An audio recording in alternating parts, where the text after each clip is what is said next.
This is a mastic tree. The botanical name is Pistachio lentiscus. We read the story of the 11 brothers, the sons of Israel going down to Egypt.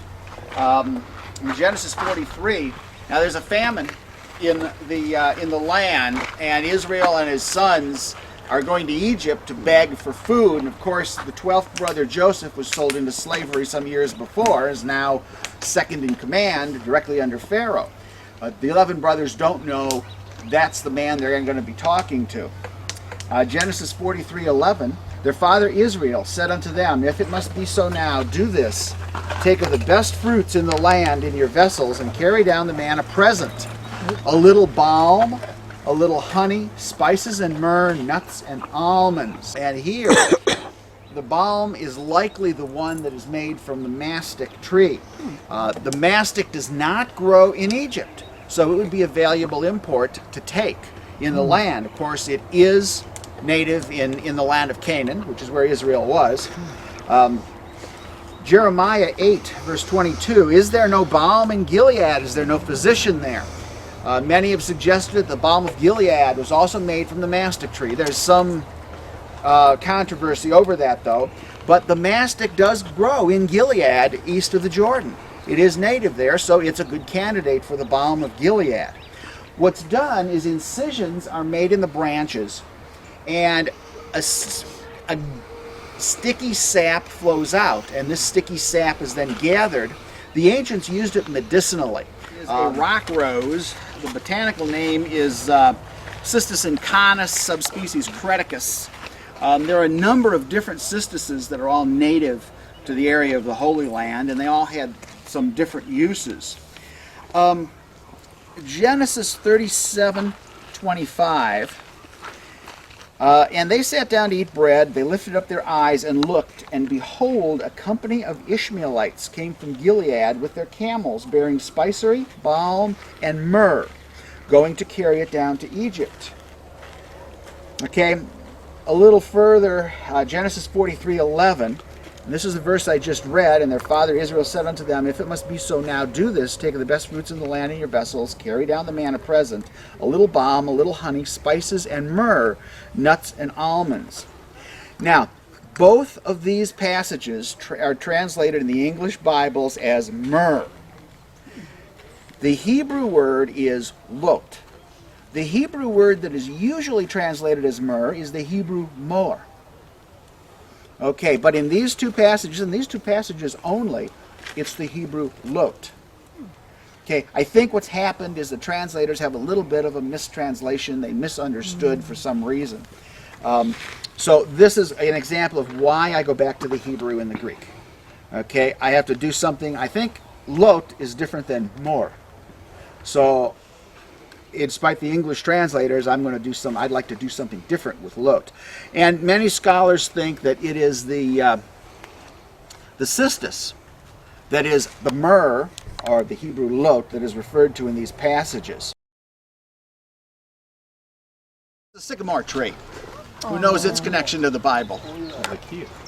Zacchaeus. You think so? This tree has absolutely no connection to the Bible. Before I explain why, this is a trick question. Before I explain why, let me read a couple of verses. Amos 7:14. Then answered Amos and said to Amaziah, I was no prophet, neither was I a prophet's son, but was a herdman and a gatherer of sycamore fruit. Okay, the story of Zacchaeus, Luke 19:4. And he, Zacchaeus, ran before and climbed up into a sycamore tree to see him, for he was to pass that way. Okay. This is a sycamore, but has nothing to do with the Bible. If you go and look at especially the older English translations of the Bible, you will find both of these passages, it is spelled S-Y-C-O-M-O-R-E. This is an S-Y-C-A-M-O-R-E. Okay, the confusion doesn't stop there. In the early days, when the Bible was being translated into English, the clergy and the writers took the Bibles and found this S-Y-C-O-M-O-R-E. Well, there is a tree native to England that is a sycamore with the A. It's actually Acer pseudoplatanus. It's related to the maple trees. And they confused the two. So I want to read here. Those of you from Arizona probably recognize this. It's a common landscaping plant. This is the oleander. The botanical name is Nerium oleander. The verse I've got for it is a verse from one of the apocryphal books. The apocryphal book of Ecclesiasticus, chapter 39, verse 13. Hearken unto me, ye holy children, and bud forth as a rose growing by the brook of the field. Now, I said at the beginning, there's controversy when you get to roses and other flowers.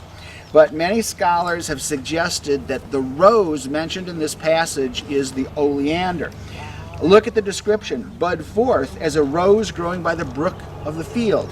There's a dry wash that I'm surprised we don't have a little, with yesterday's rain, I'm surprised we don't have a little water running down it at least. But this is very much its native habitat in the Middle East. Oleander grows right along the banks of streams and dry washes. So the description we find in here fits quite well. Several scholars have suggested that this is the gopher wood that Noah used to build his ark. Now, I disagree. I don't think so. You want to build a boat? No. Look at this. You'd have to float I'm alone. thinking bathtub toy, not Noah's Ark. Yeah. I don't think there's only a few scholars have suggested that. I suspect they haven't seen an oleander. I don't buy that, but I'm going to mention that because we're going to look at another candidate for gopher wood once we get across the wash. Frankincense plant. The botanical name is Boswellia sacra. There are a couple of species. Botanists argue whether they should be labeled as separate species or not. I've kind of come along with the not crowd. Exodus 30, verses 34 and 35. And the Lord said unto Moses, take unto thee sweet spices, stacte, onycha, and galbanum, these sweet spices with pure frankincense. Of each shall there be a like weight, and thou shalt make it a perfume, a confection, after the art of the apothecary, tempered together, pure and holy. What we've got here is the recipe for the incense that was to be used in the tabernacle as the Israelites wandered in the wilderness, and then in the temple when it was finally built in Jerusalem. The best quality frankincense comes from southern Arabia. The frankincense also grows in Somalia, East Africa.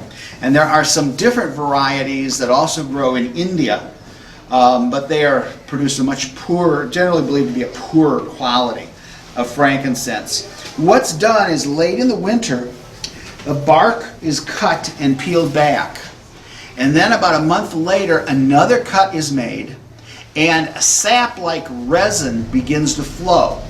And this resin then dries into little golden colored balls and can be hand harvested, ground up, and used for incense. These three trees are Mediterranean cypress. The botanical name is Cupressus sempervivens. We read from the account of Noah building the ark before the flood, Genesis 6:14, make thee an ark of gopher wood. Room shalt thou make in the ark, and shall pitch it within and without with pitch. Now the only time the Hebrew word gopher appears in the Bible is right here in this verse. The translators had no clue what to do with it. So, to their credit, they brought it right into English. Hebrew, gopher, English, gopher wood. Gopher. So, the translators did a good thing in this case. There's a lot of disagreement as to what that Hebrew word is referring to. What was the wood that Noah used? And the Mediterranean cypress is one of the suggestions. I kind of like it. Some scholars have said the oleander that I talked about across the wash. Some scholars have suggested that gopher wood is extinct. It did not survive the flood. I can't prove them wrong. That's a possibility. Other scholars say, look, we just don't know enough about this Hebrew word to be able to attach it to any particular plant. So we don't know, and probably never will know, what gopher wood was unless you ask Noah. This is a date palm tree. The botanical name is Phoenix stactylifera. We read the account of Moses looking upon the promised land shortly before his death, Deuteronomy 34, verses 1 to 3. And Moses went up from the plains of Moab unto the mountain of Nebo to the top of Pisgah that is over against Jericho. And the Lord showed him all the land of Gilead unto Dan, and all Naphtali, and the land of Ephraim and Manasseh, and all the land of Judah unto the utmost sea, and the south, and the plain of the valley of Jericho, the city of palm trees, unto Zoar. Several times you'll find the Bible refers to Jericho as the city of palm trees, with good reason. Josephus, the 1st century AD Jewish historian, tells us that in his day there was a grove of palm trees just outside Jericho that was 7 miles long. Ooh. Scholars have speculated that at one time the entire Jordan River Valley was covered in date palm trees. Olives, the description of King Solomon's temple. Olive wood was used rather extensively, especially in some of the decorations in King Solomon's temple. Olives were very important commercially in Bible days. Oil of the olive was used in lamps. It was used for anointing. In fact, every reference to anointing or ointment or oil in the Bible, I cannot point to one and say this isn't. Every reference is a reference to either olive oil or some compound of which olive oil is a major component. So olive oil was very important commercially. Olive trees lived for hundreds of years. If you go over to the Mount of Olives today, the tour guides will tell you that these huge olive trees are the same trees that Jesus walked under. And it's possible. There's a little problem with that because we know from history that in 70 AD, the time of the Jewish revolt, when the Roman legions put down the revolt, the Emperor Titus ordered his legions as punishment to the Jews to cut all the olive trees off the Mount of Olives. So historically we know that happened. But unless the legions went through the trouble to go and dig out all the roots in the trunk, what happens is olive trees, you see it on this side, they like to sort of, where the roots go into the ground, they like to send out lots of little sprouts. Mm-hmm. And those will grow into new olive trees. Mm-hmm.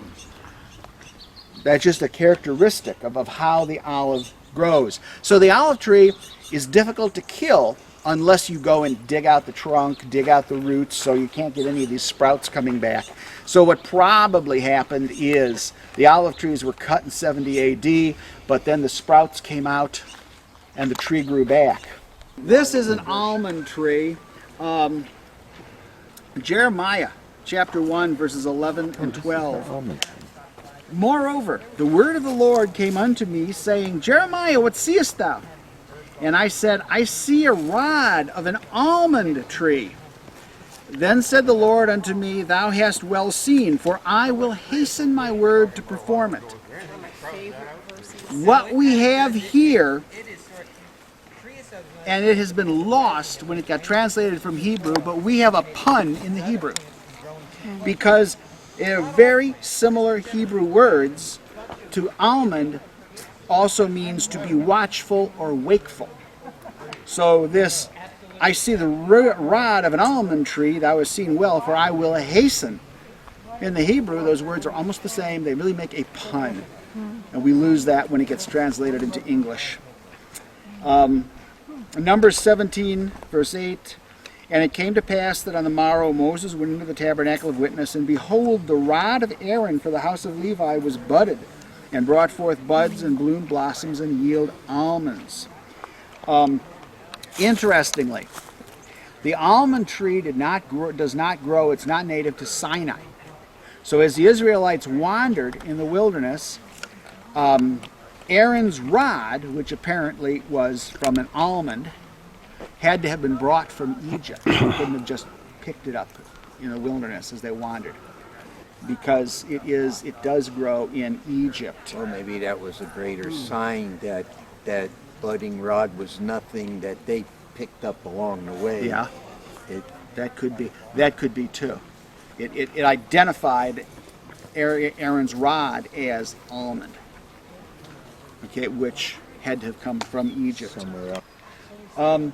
Song of Solomon, chapter 2, verses 11 to 13. For lo, the winter is past, the rain is over and gone, the flowers appear on the earth, the time of the singing of birds is come, the voice of the turtle is heard in our land. The fig tree putteth forth her green figs, and the vines with the tender grape give a good smell. These verses obviously speak of springtime. And it talks about the fig trees putting forth her green figs. Normally what happens, and this year I think because of the frosts, it did not happen. The fig tree will produce 2 crops during the year. The first crop comes out in the late winter time, actually before the leaves. Okay, somewhere in here.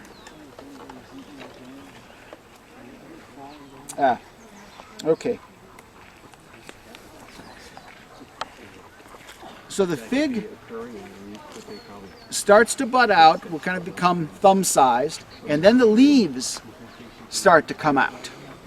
And as the figs ripen, the leaves come out. By the time the tree is in full leaf, the figs are now ripe.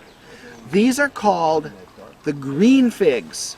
Green is no reference to unripe, but it's a reference to the winter crop of figs. Even when they're ripe, they're called ripe green figs. That's just the name of them. So the green figs are the winter crop. When the tree is in full leaf, they're ready to be eaten. And then again in the summer, you can see from those, I'd pass those pictures around.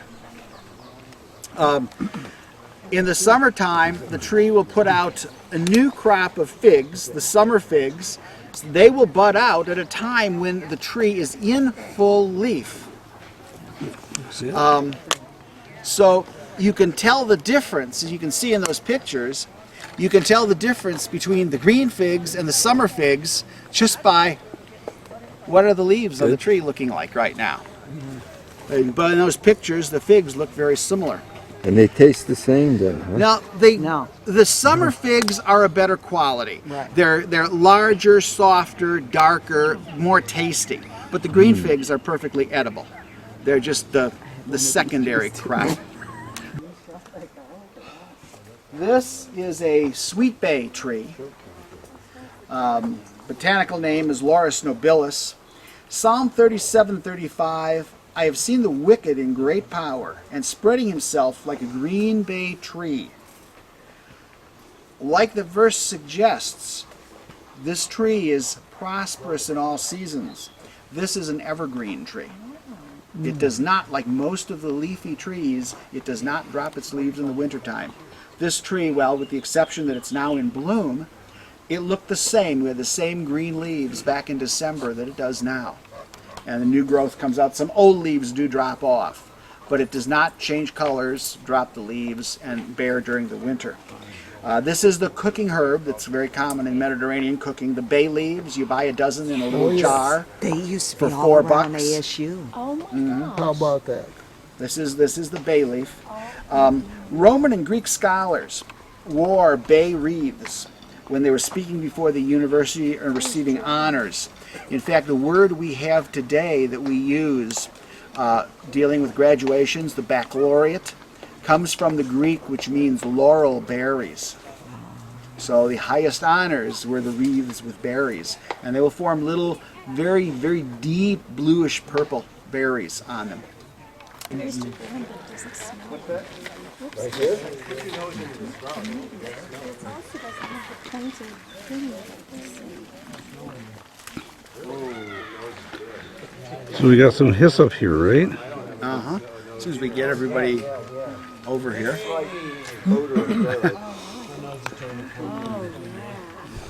Okay. Oh, now it's Yeah. This stuff at my feet is hyssop. The botanical name is Oreganum maru. We read in Exodus chapter 12. Now this is the plagues while the Israelites were in Egypt. And the last plague, Exodus 12:22, ye shall take a bunch of hyssop and dip it in the blood that is in the basin. This is the blood from the killing of the lamb. And strike the lintel and the 2 side posts with the blood that is in the basin, and none of you shall go out at the door of his house until the morning. Okay, so what they were being told to do, this has been dormant all winter, is just coming back now. It will grow up to be about 24 inches high. It's related, as the name Oreganum maru, it's related to oregano. What the instructions were to do was to take a bunch of this, and I would imagine, maybe one stalk, you could wrap it and make a crude handle, and they would take this and put it in the blood that they had collected from the killing of the Passover lamb, slap it on the lintel and the 2 side posts. This marked the house as a Hebrew house, as an Israelite house in Egypt. So that night when the Lord came through, if he saw the blood, he knew it was a Hebrew house. He passed over. And if he did not see the blood, it was an Egyptian house. He would enter in and kill the firstborn. So the institution of the Passover. Now, this is Old Testament hyssop. Sign says Bible hyssop, not quite right. The New Testament has a different plant for hyssop. In the New Testament, we have when Jesus was on the cross, they put a sponge upon a branch of hyssop and lifted it up to him. This won't work. This grows just like, if you've ever grown oregano, just like oregano, the stems are weak. It only grows 18 to 24 inches high. You could not use it. You had to use something different for that. New Testament hyssop is probably a sorghum, which gives a more substantial stick to use. So this is the rue. We don't have now any mint, although I've got mint at home. The tree here or down? This is the rue. It's right here. It's down around here. Oh, I see. Little one down here. I'm trying to avoid. It smells badly if you brush your pants leg against it. So what do they use it for? It was used for cooking. Even though it smells bad, huh? Yeah. Okay. It's a pungent flavor. Like But it was used for You'll ruin the cooking. day, exactly what I'm thinking. Okay, we I missed didn't it. say that one. What was it? Rue. And what did they use? You used it for cooking. In a stew? No, we also could have been. Yep. This is a pomegranate bush. Botanical name is Punica granatum.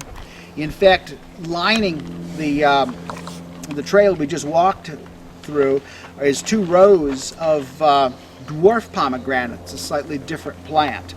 Does it still They give you do pomegranate? give you, in fact, you probably see some of the dead ones hanging on the branches. If you've ever eaten pomegranate, it's a lot of work to get a little. Yeah. The dwarf pomegranates are a lot more work to get even less. So, most people don't bother trying to eat the dwarf pomegranates. They sell pomegranate juice. Those are from the main, the pomegranate, the true pomegranate. Not the dwarf. Machine squeeze those. And they machine squeeze those, from the description of the building of the first temple, 1 Kings 7:18, and he made pillars, the 2 rows round about upon the one network, to cover the chapiters that were upon the top with pomegranates, and so he did for the other chapiter. A chapiter is the capital or top of a column. We know from Greek and Roman architecture, we know they used these huge decorative columns on their buildings. Well, this is the same thing that was used on the temple. And at the top of the columns, they had some kind of decoration. In the case of the temple, we're told that it was pomegranates that decorated the tops of the columns. We're also told that brass pomegranates ornamented the temple and decorated the priestly robes. In fact, the only artifact archaeologists have found from the first temple is a piece of ivory about 3 or 4 inches tall, carved in the shape of a pomegranate. Written on it is "Sacred to the House of the Lord." There was a hole in the base that they believed the stick was inserted into, and when the priests performed ceremonies in the temple, they used it as a scepter. As the